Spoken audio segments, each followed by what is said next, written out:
பேசிக்காவே உங்களோட ரத்த அளவு எப்படி இருக்குன்னு பார்த்துக்கணும். பேஷண்ட் வந்தோடனே சொல்லுவாங்க, இல்லை டாக்டர் எனக்கு ரத்தம் சூப்பராக இருக்குது, எப்படி டெஸ்ட் பண்ணிங்களான்னு கேட்டால், இல்லை டாக்டர் எனக்கு எதுவுமே நோய் வந்ததில்லை, நான் இதுக்கு டெஸ்ட் பண்ணணும் அப்படின்னு கேட்பாங்க. அப்படி இல்லை, நம்மளுக்கு தெரியாமலே நிறைய நேரங்களில் நம்ம ரத்த சோகையோட வாழ்ந்துட்டு இருப்போம்.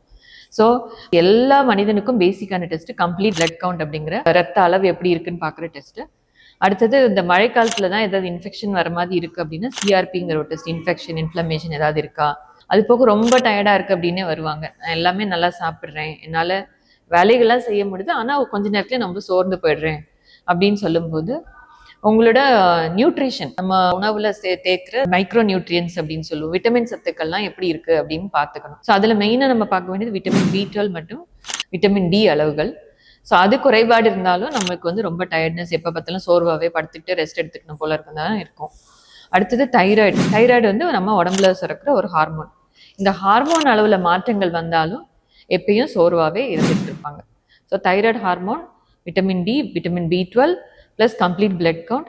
இது போக உங்களுக்கு இன்னும் வீக்னஸ், டயர்ட்னஸ் இருந்து வெயிட் லாஸ் அந்த மாதிரிலாம் இருந்தால் அது சம்மந்தப்பட்டதுக்கு டிபி, வேற இன்ஃபெக்ஷன்ஸ் ஏதாவது, லாங் ஸ்டாண்டிங் இன்ஃபெக்ஷன்ஸ் ஏதாவது, இல்லை வேற ஏதாவது பிரச்சனைகள் இருக்கா அப்படிங்கிறது அவங்க டாக்டர் உங்களுக்கு கண்டறியறதுக்கு ஹெல்ப் பண்ணுவாங்க.